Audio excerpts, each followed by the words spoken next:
দিয়া, ময়ূরী, এদিকে এসো।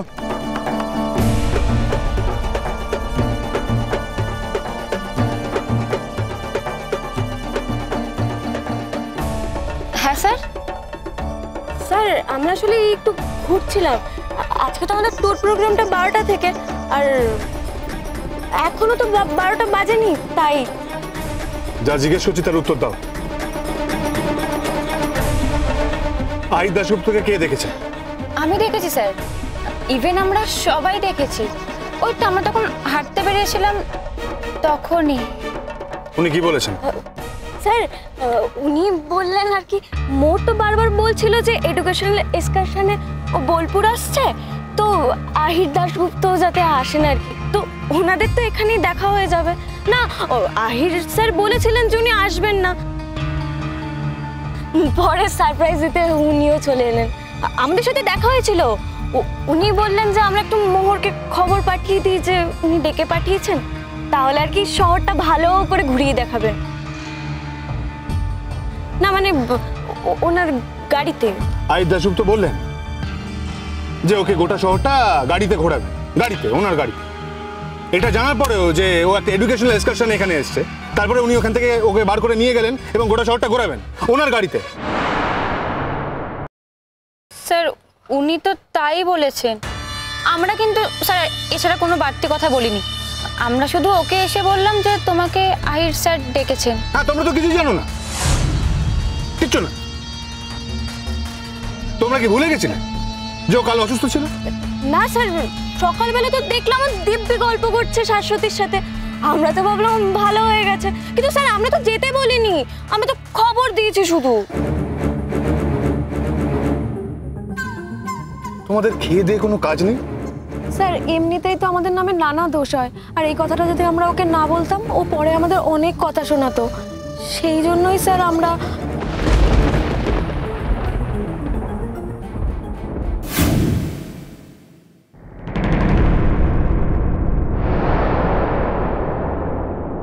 স্যার ওই তো স্যার বোধহয় ওরা এসে গেছে।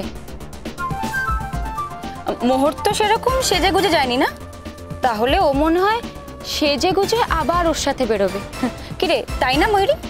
হ্যাঁ তাই হবে হয়তো। আসলে স্যার আহির স্যারের নাম শুনে তো যে অবস্থায় ছিল সেভাবেই বেরিয়ে চলে গেছে, এইভাবে তো আর শহর ঘুরে দেখা যায় না, না তাই মানে ফিরে চলে এসছে। এটা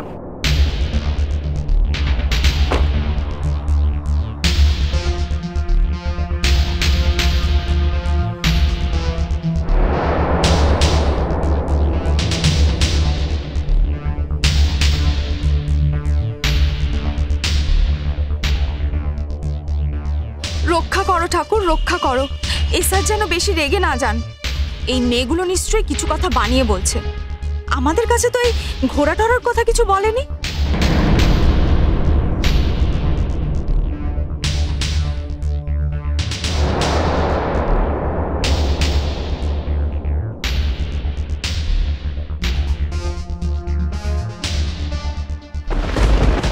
চমকে গেছেন? ভাবতে পারেননি এখানে এসে দেখা হয়ে যাবে নাকি? তুমি দাঁড়াও ওখানে।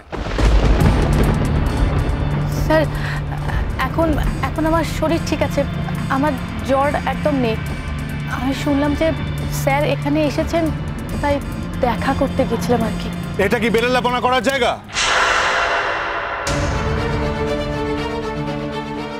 কথাটা কানে গেল তোমার? মাইন্ড ইওর ল্যাঙ্গুয়েজ স্যার, আমি আপনার স্টুডেন্ট। হ্যাঁ, আমি কাউকে না বলে এখান থেকে গেছি, আপনি আমাকে শাস্তি দিতেই পারেন, কিন্তু আমার সঙ্গে যে সম্মানীয় ব্যক্তি আছেন ওনার সম্পর্কে আপনি একটা উল্টোপাল্টা কথা বলতে পারেন না। উনি আমাদের এখানে এসেছেন মানে উনি আমাদের অতিথি। Damn it, what's your problem? আপনার এত ইনসিকিউরিটি কিসের? আপনার একজন স্টুডেন্ট আমার সাথে দেখা করতে এসছে, তাও ভুল বোঝাবুঝিতে। তোমরা ওকে মিথ্যে কথা বলেছো যে আমি দেখা করতে চাইছি, রাইট? ওকে মিথ্যে কথা বলেছো যে আমি দেখা করতে চাইছি, রাইট? আপনিই তো বললেন। হ্যাঁ আপনি তো বললেন সবার সামনে, সবাই তো ছিল তখন। আমার সামনে নর্মালি দাঁড়িয়ে কেউ মিথ্যা কথা বলে না। তোমরা বলছো, আশ্চর্য হচ্ছে। আমি তোমাদের একবারও বলিনি মোহরকে দেখা করতে আসার জন্য। আমি বলেছিলাম আমার কাজ আছে, আমার কাজ শেষ হলে আমি যদি পারি আমি একবার আসবো মোহরের সাথে দেখা করতে। হ্যাঁ, ইউ আর রাইট। বেঁচে বেঁচে আপনার কাজটা এখানেই পড়ে গেল। একটা মেয়ের পিছু করতে করতে আপনি সোজা কলকাতা থেকে এখানে চলে এলেন। মাইন্ড ইউর ল্যাঙ্গুয়েজ, ভদ্রভাবে কথা বলুন। আপনাকে আমি অ্যালাউন্স দিই তার মানে এটাই নয় আপনার যখন যা ইচ্ছে আপনি তাই বলবেন। নিজের সীমার মধ্যে থাকুন, ভদ্রভাবে কথা বলুন, কন্ট্রোল ইউর সেলফ। ভদ্রতা দেখাচ্ছেন আপনি? আপনার থেকে আমাকে ভদ্রতা শিখতে হবে? হ্যাঁ, ভদ্রতা শিখতে হবে, কারণ ভদ্রতা বোধটা আপনার নেই। যে বোধটা আপনার নেই সে বোধটা তো আপনাকে শিখতে হবে। আমাদের এসআরের সাথে কিন্তু এইভাবে কেউ কথা বলে না। আমাদের প্রিমিসেসে দাঁড়িয়ে আপনি আমাদের স্যারকে এইভাবে ইনসাল্ট করতে পারেন না। আমরা কিন্তু এর তীব্র প্রতিবাদ করছি।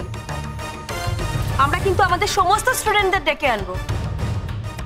আমার মনে হয় তোমাদের আর এখানে থাকার প্রয়োজন নেই, তোমরা নিজের কাজে যাও। কেন প্রয়োজন নেই? কেন প্রয়োজন নেই? কেন আপনি নিজের কাজে ওদের ইউজ করেছেন, আর এখন আপনার প্রয়োজন শেষ তাই আপনি ওদের চলে যেতে বলছেন? এসব আপনি কি বলছেন? মানে কার সঙ্গে কি ভাষায় কথা বলছেন? কিছু না জেনে কিছু না শুনে আপনি? আমার কিছু জানার নেই, হ্যাঁ, আমার কিছু শোনারও নেই। সকাল সকাল কি চিৎকার বলো তো, বুঝতে পারছি না তো। কি এমন হলো যে এত সকাল সকাল খেপে গেল? আবার মোড়ের সাথে কিছু হলো না তো? না না, ওকেই তো জ্বর বলে সারা রাত পাহারা দিয়েছে শঙ্খ। ওই তো দেখা যাচ্ছে দলটা, ওই যে। আচ্ছা, ওই পুলিশ অফিসার ভদ্রলোক না? ওই পুলিশ এই ওকে দেখেই খেপে গেছে। এসো তো, তাড়াতাড়ি এসো।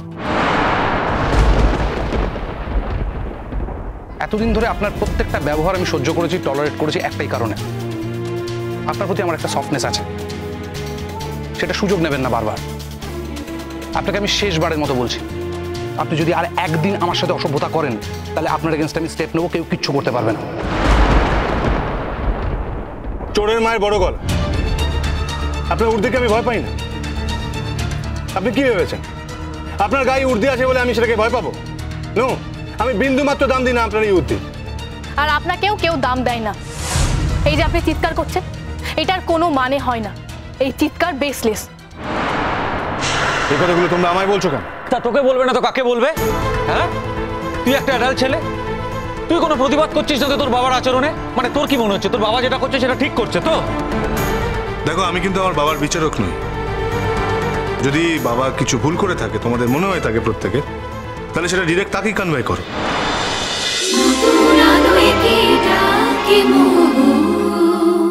স্টার জলসার প্রিয় শো দেখার জন্য সাবস্ক্রাইব করুন আমাদের ইউটিউব চ্যানেলে এবং আপডেটেড থাকার জন্য প্রেস করুন বেল আইকন।